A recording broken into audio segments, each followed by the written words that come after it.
Greetings, and welcome back to the Grindhouse. Tonight, we look at one of three post-apocalyptic Italian science fiction films. The first one being 2019, After the Fall of New York, starring Michael Sopicchio. Sopicchio? Like, Sopicchio? Something like that. Let's see who else. George Eastman, Edmund Perdome. So as I think he's the president in this one. Basically, it's 2019. New York City is now a nuclear wasteland because the president and the opposing group of people known as the Eurex basically blew the world up in a nuclear conflict. So, add to that the fact that everyone on the planet is unable to conceive in terms of, well, the women, because of the fact that for 15 years after the Great War, which by my estimation would have been 1989 when the bomb actually hit, no one has had a child in 15 years. Until it is discovered that in New York City there is one fertile woman left. And of course the Eurex want her as well as the Pan American Confederacy. The Pan American Confederacy is run by the president, and he enlists the help of one of his former soldiers by the name of Parsifal, played by Sopicchio, to basically go to Manhattan and to get this girl. The problem is, of course, the Eurex want her. The problem also being that they also want to use the rest of the people that are that have been exposed to radiation. They want to use them as guinea pigs, basically, scientific experiments, because it's sort of a mad scientist type of deal with one character whose name in the film I do not remember, but basically what happens to him is, in one scene, one of the supporting characters takes out both of his eyes. Kind of went Lucio Fulci there without going Lucio Fulci in terms of, eyeball gouging. Anyway, there is one woman in the film who is also a villain, and I really wish they had done more with her in terms of the her story arc kind of ended quickly, which would have been a good way to open the door for a sequel, but that never came about.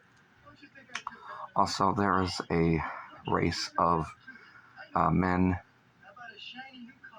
men. Big Ape is, of course, the leader, played by George Eastman. Anyone who's ever seen a George Eastman movie knows that George Eastman is like one of the premier Italian actors. This guy was an Anthropophagus, very kind of infamous movie. One of the movies that made the Videos Nasties list in England back in the 80s. I think, I want to say Absurd, the sequel to Anthropophagus, I think that actually made the Video Nasties list as well. Big Ape is basically, he's basically the guy who ends up falling in love with the woman, the last woman on Earth who is fertile. And, of course, there's also the relationship between Parsifal and Giada, which kind of ends tragically. I don't want to give it away too much. There are two other characters in the film that I liked. One of them was Brooklyn, who was this guy whose family had been wiped out in Manhattan, by the nuclear bomb and whatnot. He had a wife and kids. They all died, basically. He wanted revenge, of course. And then there was Ratchet.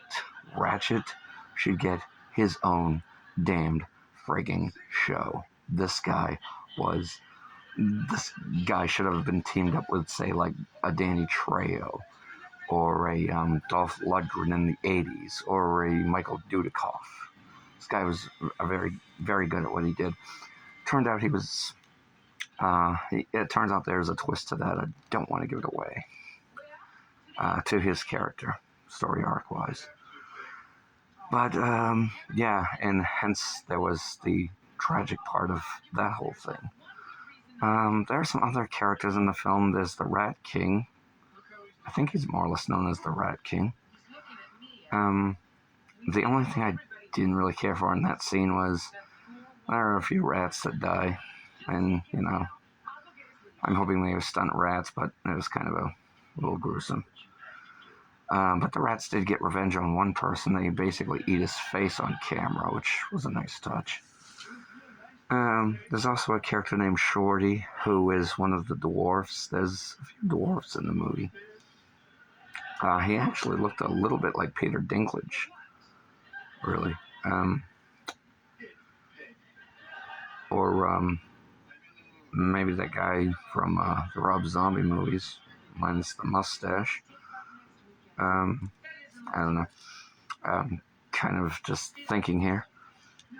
Let's see. There was also the main villains